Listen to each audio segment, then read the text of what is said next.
This conference will now be recorded. Okay, next concept is date functions. Okay, let me create a job and let me create a new item here.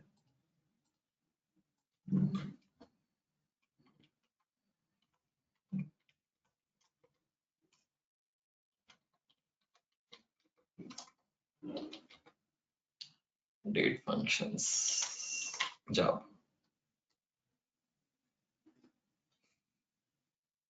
Okay, for example, if we want to declare one variable which is like integer type, so how can we declare int I equal to something like 10, right? For example, for real value you can declare like this, r equal to something like 1.5, like that. But for date, how can we declare? For example, date p equal to, how can we declare? Sometimes we will write a month first or date first, right? For example, in a US format, we will write like this. The current month is 11 and date will be like a 05 and 2021 is the year. In this particular value, we have a special characters are there, numbers are there, but system won't accept this particular format, because when you save the changes, when you save it, system definitely will throw error because it is a mismatch type. System is treating this slash symbol is a divided by operator. 11 divided by 05 divided by 2021. So it is like it is treating as a divided by operator. It is not like a slash. So we need to convert this value into a string format, I mean into the date format. So we have a function called str to date. We have a function called str to date. So first of all, you just need to keep this value in a single quotation, and the next argument is 213. You need to convert your date value like this. 213 means it is like month, date, year format. 213 means month, date, year.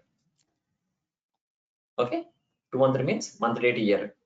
Here we are converting this value into the string format. This is the basic syntax of converting a date value, I mean a value into the date format. Okay, any direct date value you need to declare like this. And also, suppose if you want to store any today date value, you can declare like this, d equal to today. So in d variable, we will have a today date. Okay, and also here I would like to show some functions which is related to date, especially. Now we have a, okay, let me print p and d values. strfmt %1 %2 p comma d, like this. So let us print and see how exactly the date values are printing.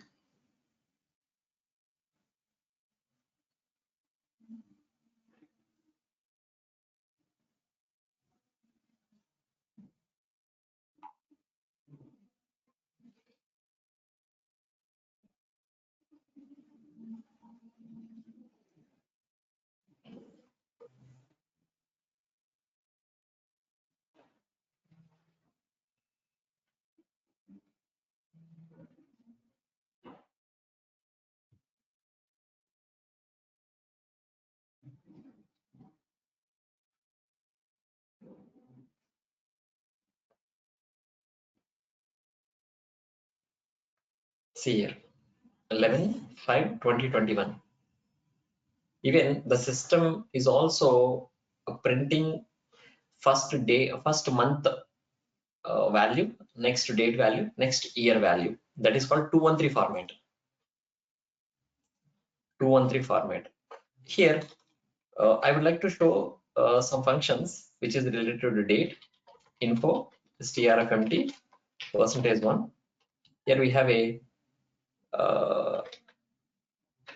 okay, day name function, day of month, day of week, day of year. Okay.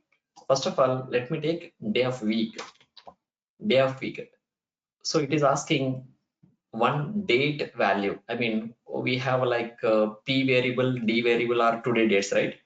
Okay, I'm giving d variable. Day of week. So today actually 1, 2, 3, 4, fifth day. Fifth day in this week. Monday will be the first, Tuesday, third, fourth, fifth. This is the fifth day in this week. So your answer will be fifth. In the same way, okay, let me show another function. Day of month. Day of month is also fifth, right? I mean, in this month, this is the fifth day, right? Day of year. Day of year means something like 365 days. I don't know how much, 280 around or something like 280 around something like. Okay. Hello, నేను క్లాస్లో ఉన్నాను, అయిపోయిన తర్వాత చేస్తానులే. Okay, and we have a day name. Suppose if I'm giving 5, so we will get Thursday, oh, sorry, Friday. Instead of that, I'm just giving day of week. I'm using a function within the function so that you will get okay, let me do one thing. Day of week, day of month, day of year, day name. Let me execute.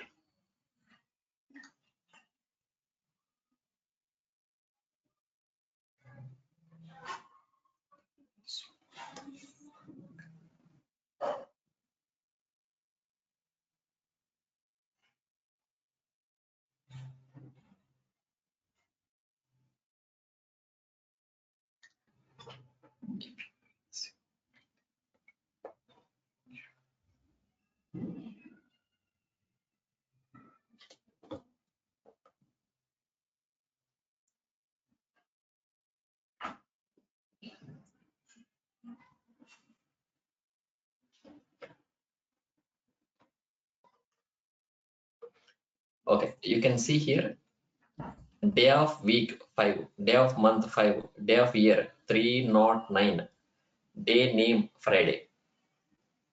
I think we got correct answers. Okay.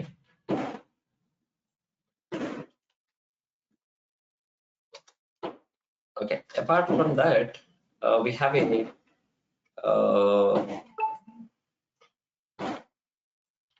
info strfmt %1. Okay, week of year. Actually, we will have 52 weeks in a year, right? And also %1 have a year function is also there. Year function, week of year, and year function.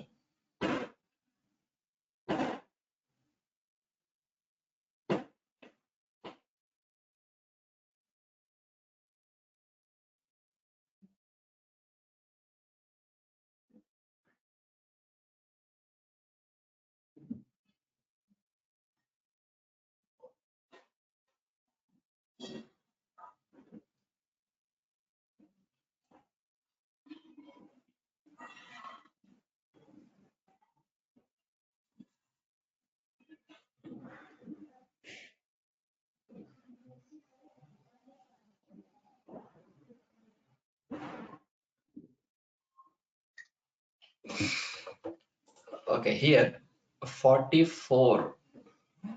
This is the 44 week, and 2021 is the year. And here we have another few more functions are there. Let me tell you that. Uh, okay,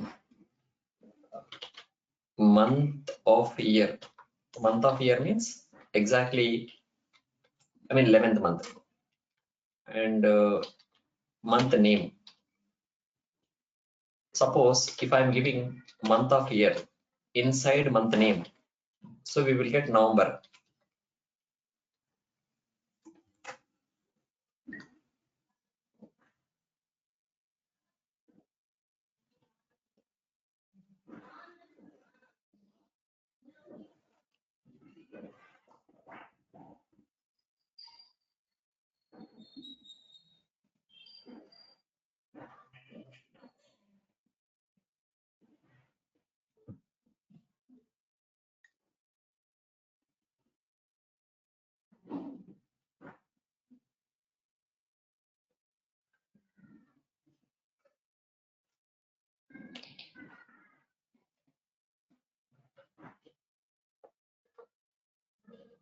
Okay, month 11 and month name November month.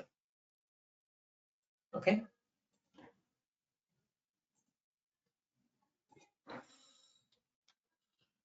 and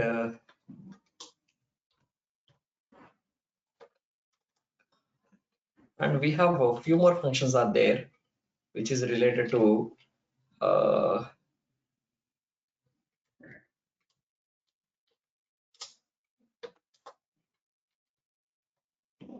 see, previous month, previous quarter, previous year. Previous month means exactly 1 month backdate. Suppose if you are giving today date value like D, so you will get exactly 1 month backdate. Okay, previous quarter, exactly 3 months backdate. Previous year, exactly 1 year backdate. So you just write down these functions and see the result. Okay, I'm just telling you here. In the same way, we have a next month, next quarter, next year. Next month means exactly 1 month forwarded date. Next quarter, exactly 3 months forwarded date. For current date, you will get after 3 months date. Next year, exactly 1 year forwarded date.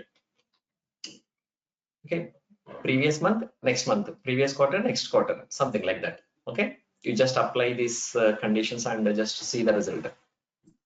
Use these functions and see the result. In the same way, we have date start month, date start quarter, date start week, date start year, starting date of month. For example, if you are giving today date, you will get this month starting date. Sometimes we need to get starting date of a particular month, so we have to use this function. In the same way, date start quarter, quarter starting date. Currently we are in last quarter. January, February, March will be the first quarter. April, May, June, second quarter, like that.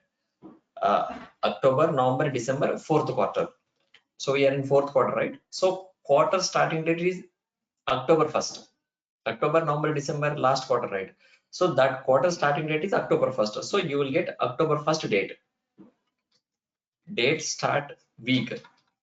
This week starting date. This week starting date is 31st. Okay, let's see the result after.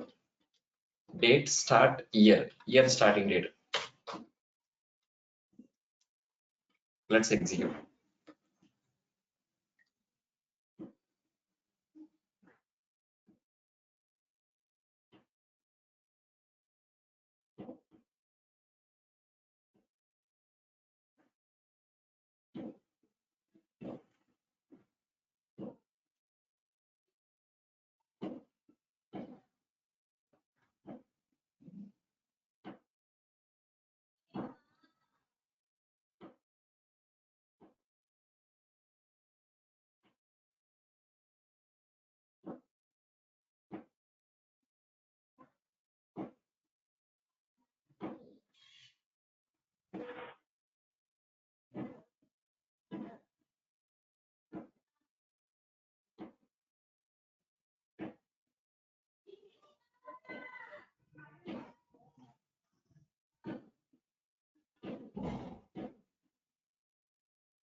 Okay, see here. This is what is that? First one, date start month. This month starting date. Second one, date start quarter, October 1st. This one, date start week, 31st October. I told you, right? This is this one. This date is this week starting date is 31st October, and year starting date is 1/1/2021. In the same way, you can also execute end related months. So you just use end. In the same way, you just use date end mth like that.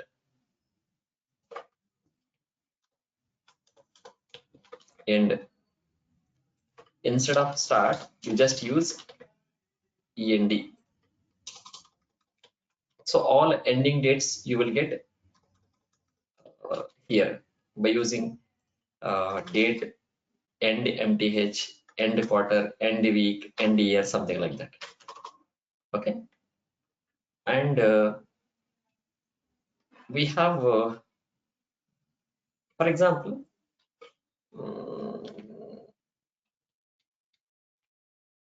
info str fmt %1. We have a function called date month forward. Date month forward. Suppose I have a date value.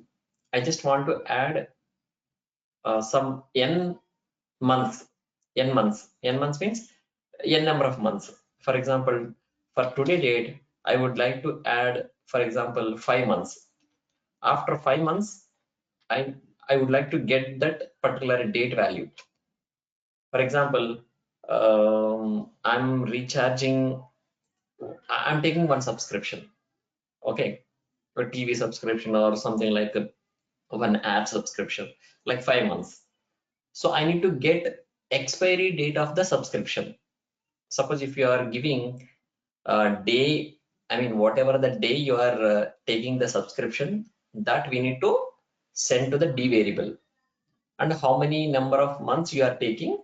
So that is we need to take it as a second argument.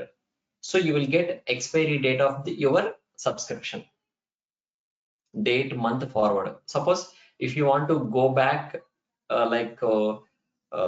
n number of months, okay, you just use -5. So you will get back date of 5 months. Now you will get forward date of 5 months. Okay,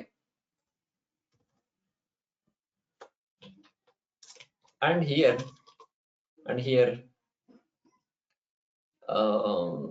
I have one date value here, date p, and I'm taking q value str to date. Okay, something like today 5th date. Okay, like 01. I'm taking 01 2021 213. Totally, how many number of days we have a difference? How many number of days? Here, in between these two date values, we have 4 days difference. So I would like to find out that difference in between P and Q. So here, P value is the highest value. Q value is the lowest value. Sorry, I mean here, okay, yeah, same. And here, difference equal to, we have a function called int VNO. Here first we need to pass the largest date. After that, the smallest date. We have a function called int v scale. Int v scale. Here I'm taking day. So here you would like to find out. Okay, you are going to find out the difference, but we need to inform to the system clearly in which way you are going to asking the difference in terms of days, in terms of months, in terms of year. We need to give some clarity to the system, right? So here I'm just giving in terms of days. Suppose if you print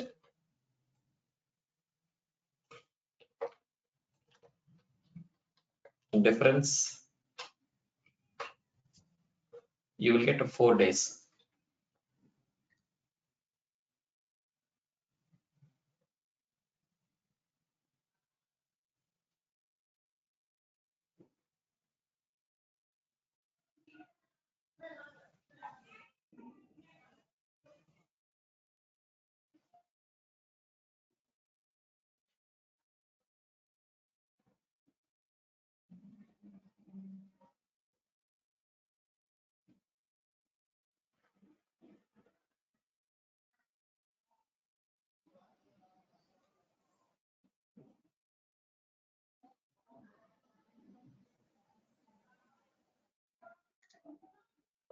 So we have a 4 days difference. So these are all date functions. Okay, you just practice it. Whenever we required something like date values, we have direct functions are there. No need to write any huge lines of code. If you use the function, directly we will get the date. Next thing, the next concept is working with methods. We are entering into the coding part, working with methods. Here, first of all, we are going to discussing about form methods. In form methods, we have almost 4 places are there to write the code. We have a form level, data source level, data source field level, control level. These are the 4 areas we are going to write the business logic. I mean, if you open a form, let me open the form, any form like employee form. Okay, here I have stated form methods. Form methods in the sense here, whatever the code we are going to writing here, whatever the code we are writing here in this place, these methods are called as a form methods. Next one, data source methods. I mean, if you expand the data source here, whatever the business logic or whatever the methods we are writing here, so this area we can call it as a data source methods. Okay, data source methods. And the next one, data source field methods. I mean, when you expand the fields, every field having method node C. These methods we can call it as a data source field level methods. Data source methods are different, data source field level methods are different.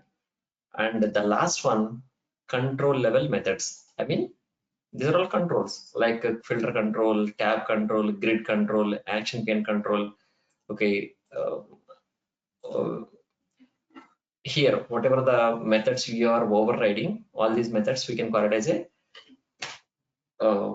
control level methods. And here in form level, we have 4 places: form methods, data source methods, data source field methods, and control level methods. And here we have 2 types of methods are there.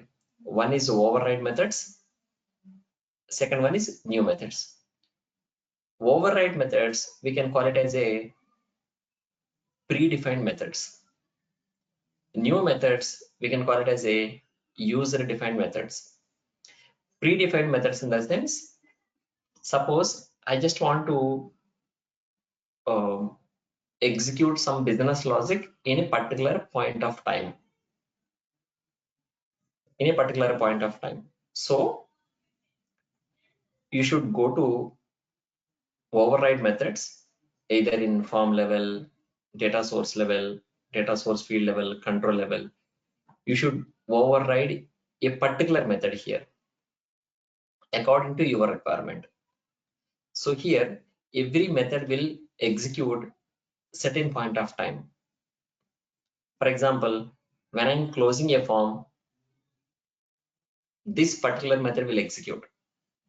Suppose when I'm closing a form, when you click on the cross button to close your form, automatically this method will execute.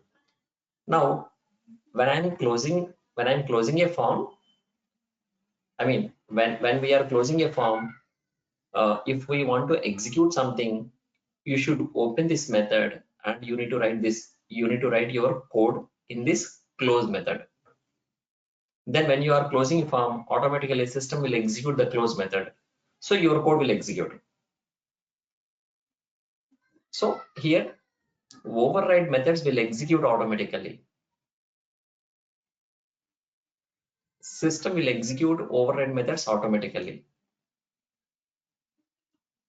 Suppose when we are opening a form, when we are closing a form, okay, when we are creating a record, when we are deleting a record, okay, when we are selecting a record, okay, anything, when we are clicking on the button control, whatever the action you are doing, according to that, methods will execute in the background.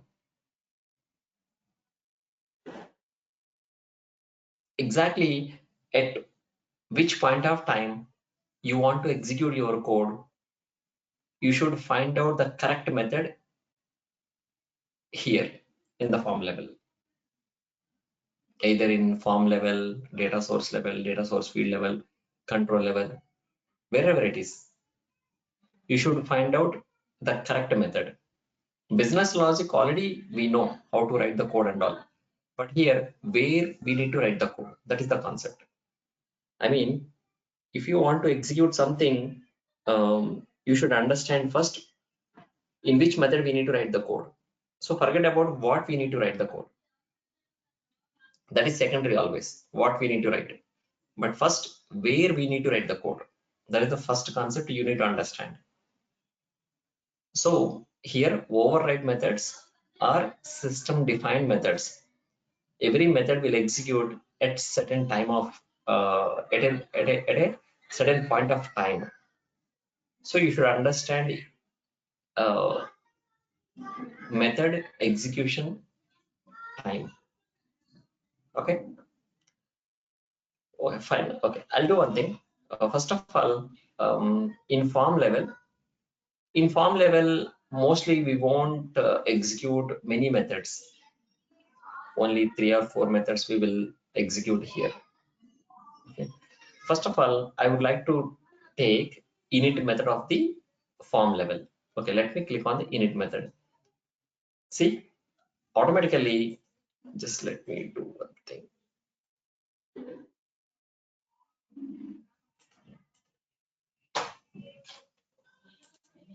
Okay, when you click on the init method, automatically a default syntax has been generated here. See, public class, your form name extends form run. I mean, form run is a class name. Form run is a class name. Your form, I mean, not only your form, any form will extend by form run class. Form run is a parent class. Okay. And now we are in form. So that's what the system is showing, like form here.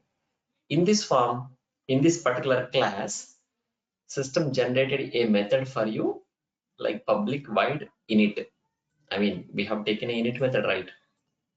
Here, we have taken an init method. That init method, system automatically will show in a separate window in editor, business logic editor. Okay, business logic editor. Here, if you understand the syntax of the init method, public void init. Here, public is the prototype name, and that means access modifier, public, private, protected. So just do one thing after this class. What is public? What is private? What is protected? You just read it. So you will get a lot of information in the YouTube and in the blogs itself. Access modifiers.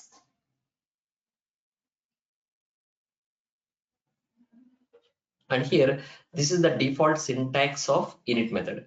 And here, the next word is void. Void means it is a return type. It is a return type. Here, void means nothing. I mean, this method will not return anything. Void means nothing actually. Suppose in this place, if we have a string or a date or integer, so that method will return integer value or date value or real value kind of thing. Okay, here it is the method name. Method name we should not change. That means we should not change the syntax of the method. Whatever the system by default it is giving, you should go inside the method and start writing your code. Don't try to change the syntax of your method. System will not accept that. If you and mostly you should not change return type and you should not change method name also. Must and should, you should not change it. Okay. If you are changing return type, you are changing the behavior of the method. So that also system won't accept. If you are changing the method name, system will not recognize your method. And inside there is a super. Super is a constructor. Super is a constructor. That means super is a method, or super is a base constructor will call the personal functionality of the init.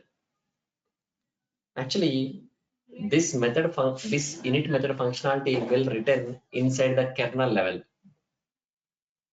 one program. That program will call by the super. If super calls that program, okay, init method functionality will execute in our form. Actually, what is init method functionality?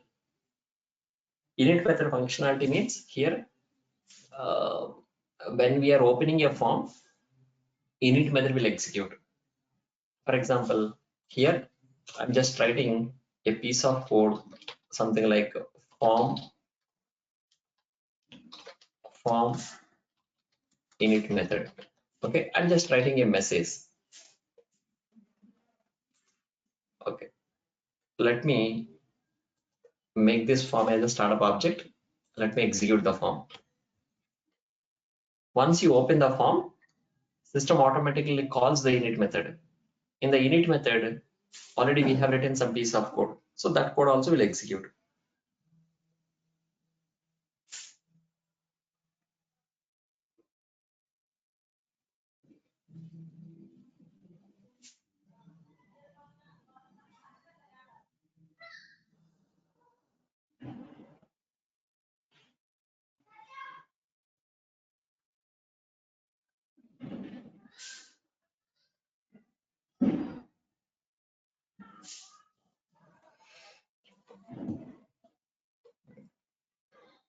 See here, we are getting a message,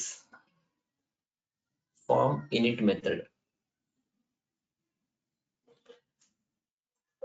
I have not intimated it to the system, please execute this sentence.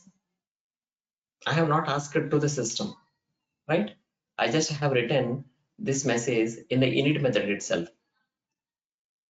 When I'm opening this form, system automatically calls the init method. If we have any code in that method, system automatically will execute. Okay. And here there is a super functionality. Sometimes we have to write the code above super.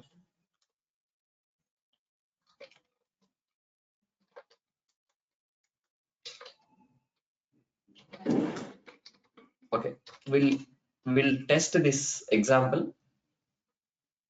uh, Below, okay, below super, above super. Okay, just understand when this message will execute. When this message will execute,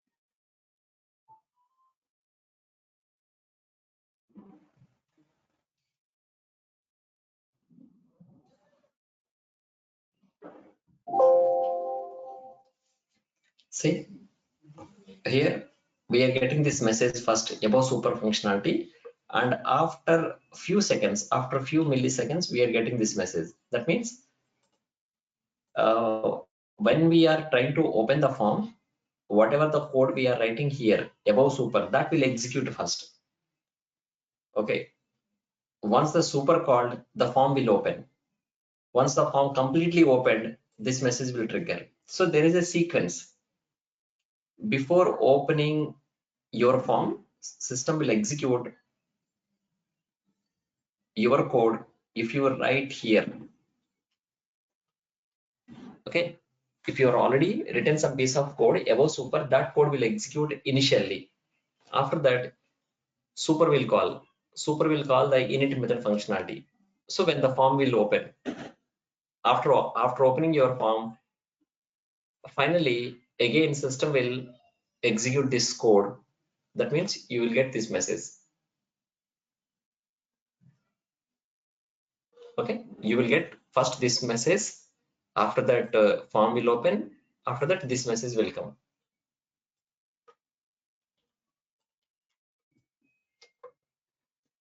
So, okay, now you need to understand, if I am writing above super, when this code will execute. If I am writing after super, when this code will execute. You should understand that. Okay, and here, for example, there is a close method. Already we discussed about close method. Okay, suppose if you are writing code here before super, okay, and info after super. Okay, let's see.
Okay, let us close this form. See, first we got this message. See here. I mean, first before super. Okay, this message we got first. After that, this message we got next after super. That means after closing your form, if you want to do something, okay, I mean, you need to do something after closing your form. Okay, you can write down in this close method itself. Close method. Okay. So that you should understand. Okay, close method, when the close method will work like that.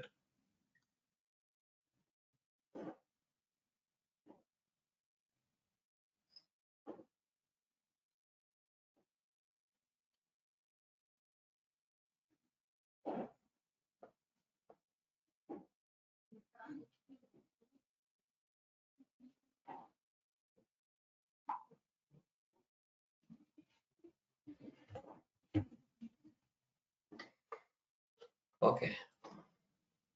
Now we'll move to the data source methods. Now here in data source level, uh, okay, when you right click on the methods, when you right click on the methods, see here, there are many methods here. Here also you will find init method. there's a init method. This is a data source init. Form init is different from data source init. Form init means when we are opening, I mean, when the form is initializing, okay, before initialize the form, after initialize the form. But here, before initialize the data source, after initialize the data source. This is the data source related. Actually, first this message, I mean, whatever the code we are writing here, this code will execute. I mean, before initialize the form, after initialize the form, in between data source will initialize. First form will open, right? After that, the data source will load. Once the data source is loaded completely, when the form completely initialized. So in between this message, and this message, whatever the code we are writing here, above super, below super, that code will execute, because data source will initialize before form initialize and after form initialize, in between. Okay, now just let me write down some code. Before data source init, okay, before data source init, info, after data source init. Okay, you can also uncomment this and check it.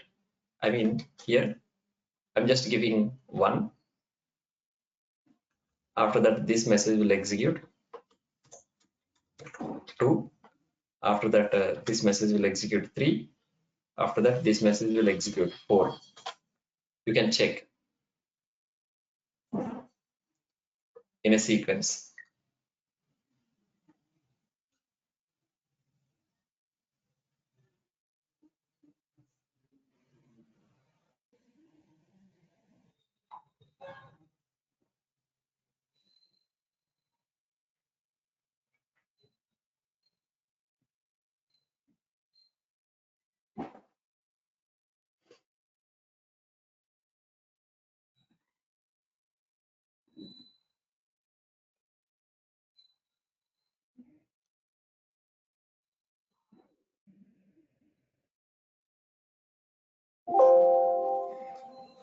Okay, now we got this message first. Okay, after that, you can check 2, 3, 4. First message is this one, right? Form init above super.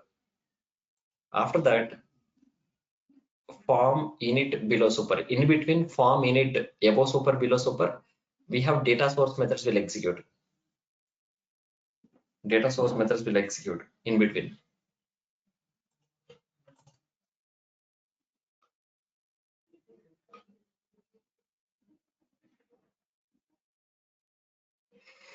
Okay, fine. Let me comment this one.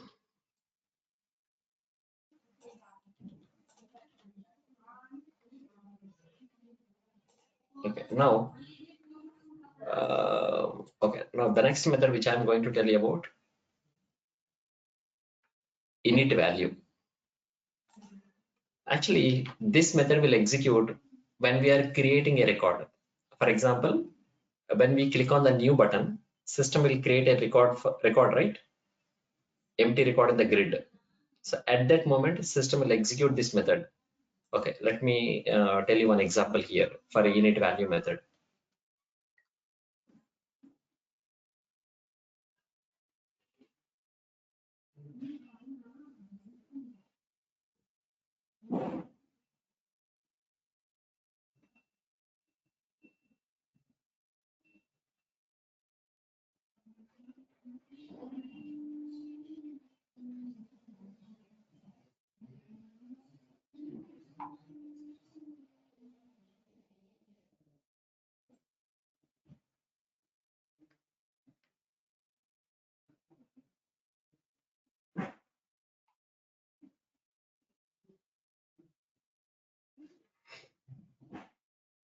Okay, for example, when I'm clicking on the new button, system will create a record, right? Here, system will create a record. For example, when the system is creating a record, by default, system has to fill the date with the today date like this, and the employee type should be something like non-technical by default.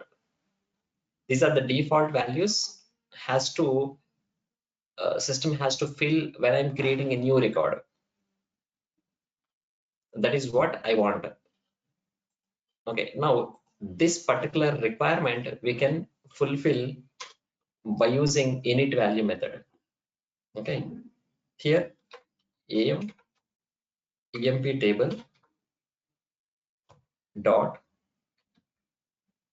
dob equal to today date. Am emp table dot emp type equal to we have am emp type is there base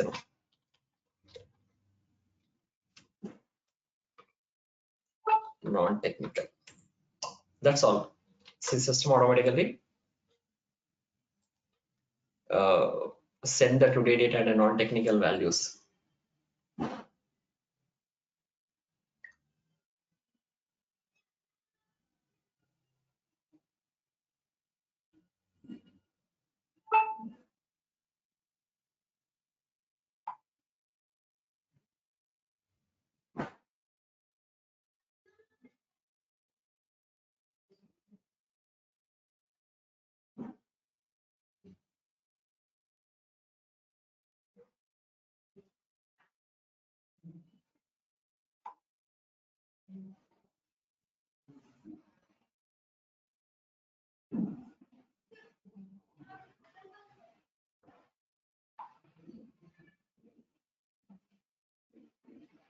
Okay, when you click on the new button, see system automatically creating a today date and a non-technical value.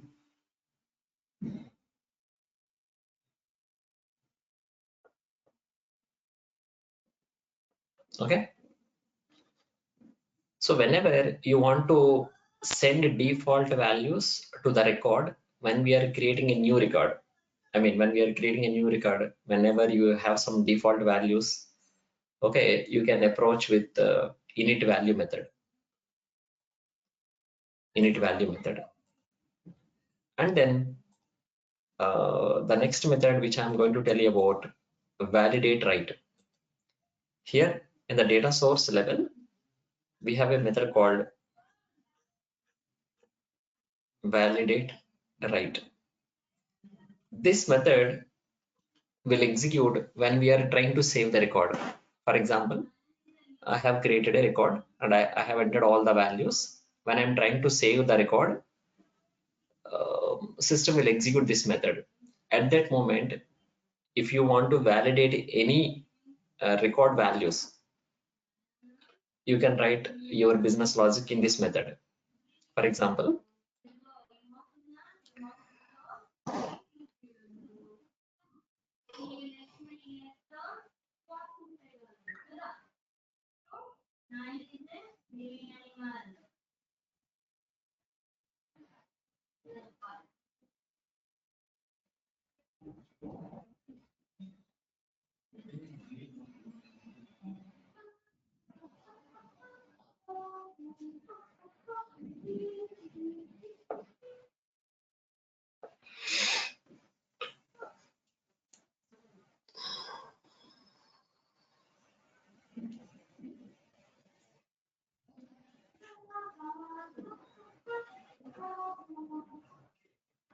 okay, for example, I'm clicking on the new button and I will enter all the values.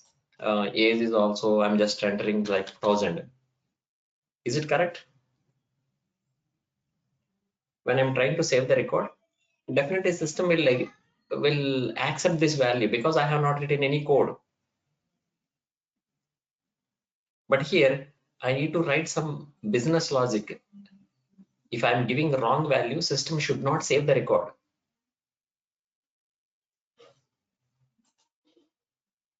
Okay, So you just go to the, you just override this method, validate write method, and write the code. If table dot is less than 20 or table dot is greater than 60. If the value above 60, below 20, so system should throw some error message. I'm just writing some error message like is error, okay? And I'm writing a return false message. And also suppose I'm just giving some future date of birth. In date of birth, I'm trying to enter future date. Is it correct really? Can we enter future date in a date of birth value? How it is possible? So date of birth should not be future date. Am I right? Date of birth should not be future date. So for that also, I'm writing one more business logic here. Here, I'm writing one more business logic. If am emp table dot dob greater than today date. Okay. Here, I'm just writing some warning. Date of birth should not be future date. Okay, I'm just giving some warning message, return false. So we have to write return false. That is mandatory. Okay, so system will not save your record if you write like this. If you are writing return false, system will not save your record. Okay, let us execute and see.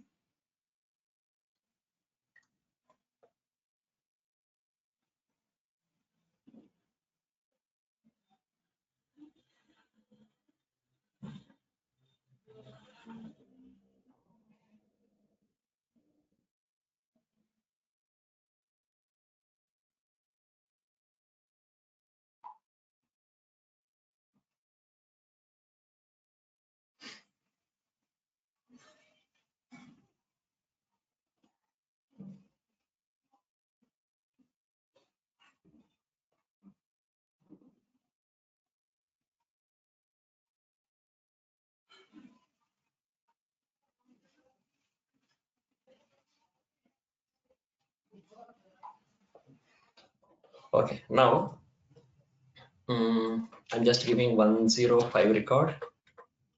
Okay, now I'm giving something like 10. Okay, and okay, I'm trying to save the record. See, age message.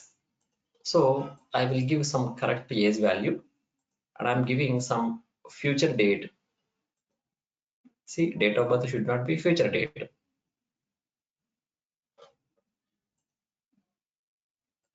Okay.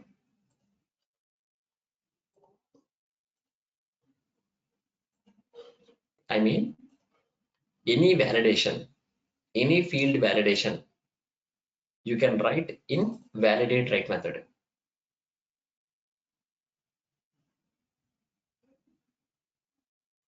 By writing if conditions. This if condition for age, this if condition is for date of birth.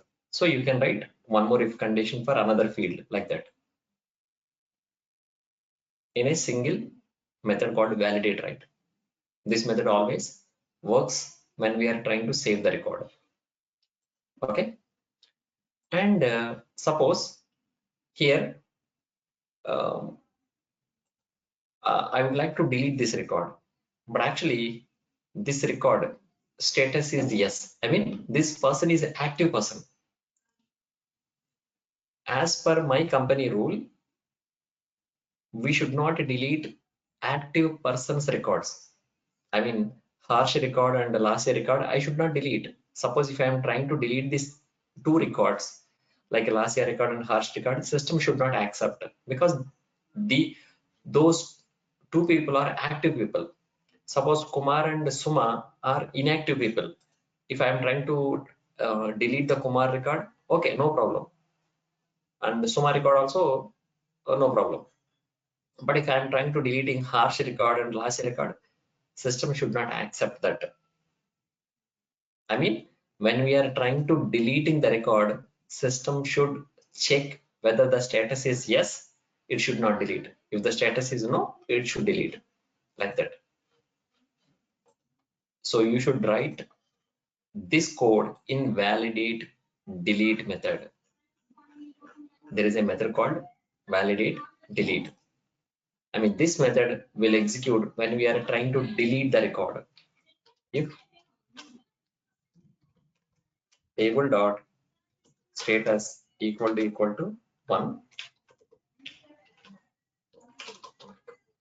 Okay, I'm just writing some warning message.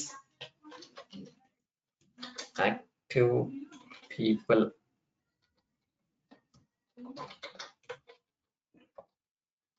record cannot be deleted. Okay, return false. Okay, try to execute. We'll see.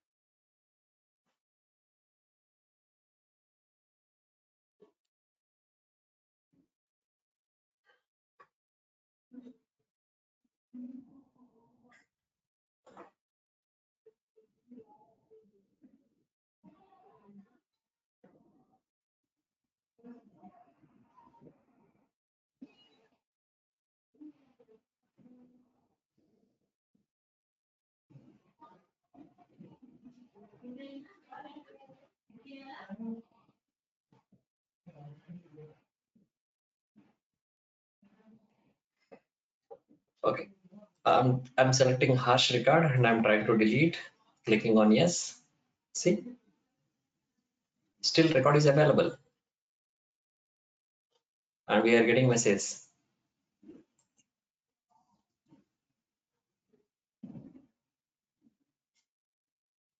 Okay,